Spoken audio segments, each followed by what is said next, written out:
$8,600 for everything: food, shelter, clothes, school supplies, basic necessities.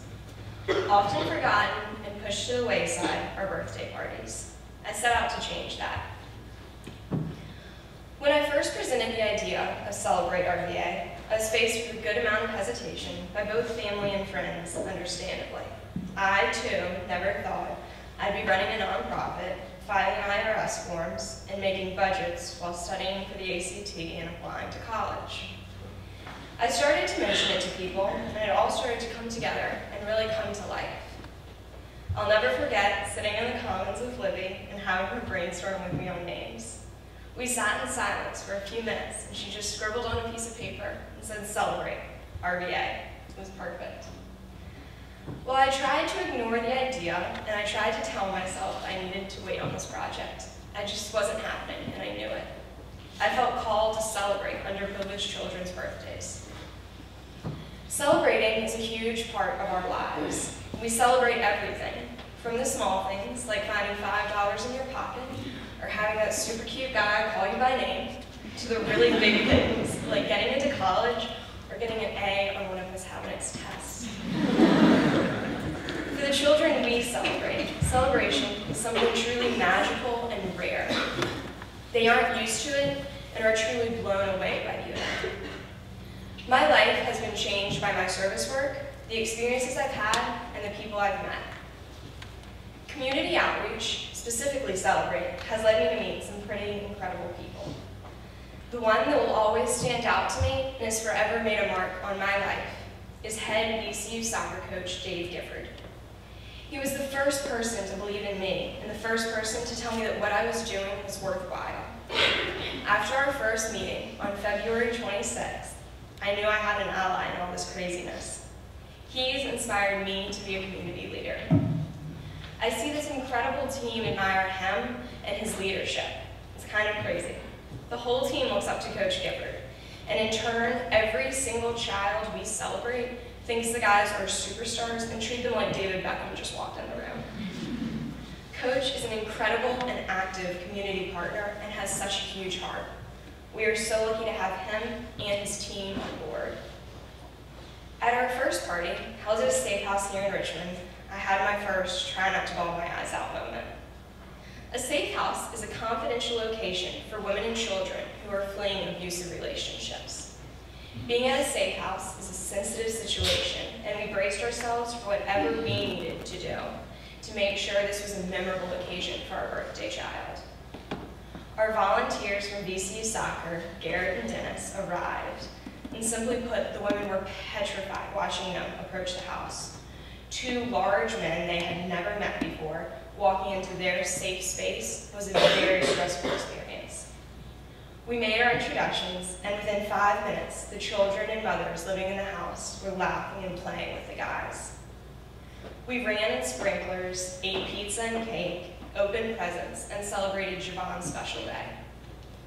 At the end of the 2-hour party, something sincerely profound and amazing occurred. The women reached out for a hug. The children didn't want to let them go. Watching this transformation was a humbling experience. At that moment, I knew I was exactly where I was supposed to be.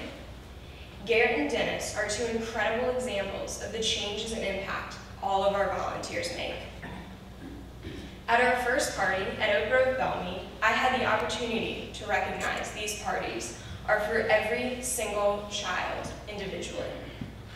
We had a young girl run in while we were setting up, crying that her mom was there and she hadn't known she wasn't supposed to stay. I quickly asked the mom that if she could spare just another moment for my photographer and I to sing happy birthday and have her blow out a candle. Wiping the tears from her eyes, a huge smile emerged when she blew out that candle.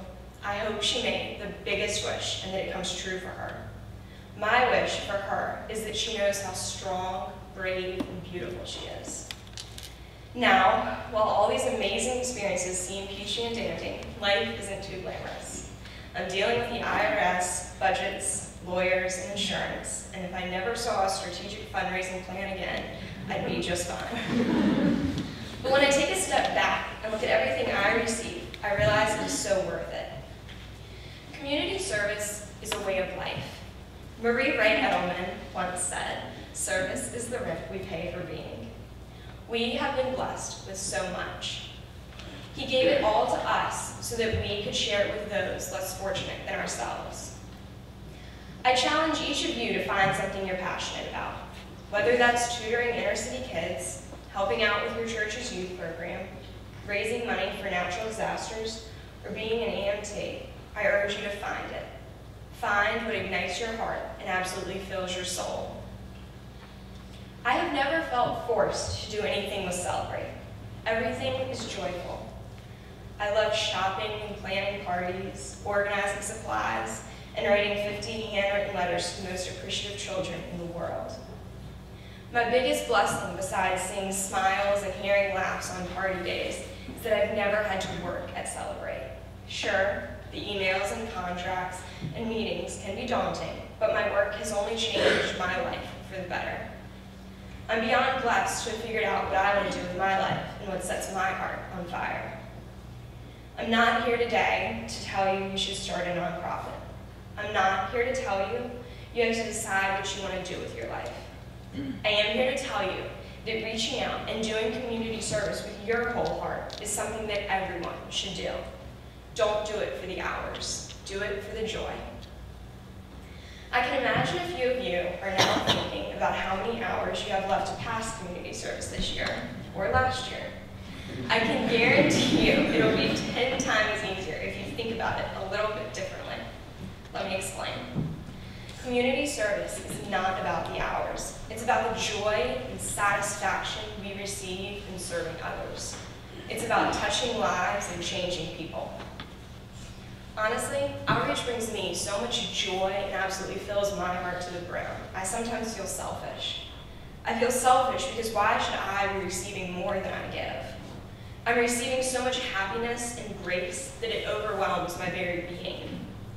But then I remember what I've been taught since I was young, and it all makes sense. What we keep, we lose. Only what we give remains our own. Lily Pulitzer once said, if you haven't any charity in your heart, you have the worst kind of heart trouble. I'll deny ever saying this, but I think my girl Lily had it all wrong. Everyone has charity in their heart. Everyone has the ability to serve others. It's just a matter of finding that outlet that satisfies your desire to help others. Community outreach is something that everyone is capable of, and you don't need any special talents. Every single one of you has something to offer and provide to others. I hope you see that in yourself and act on it. Thank you.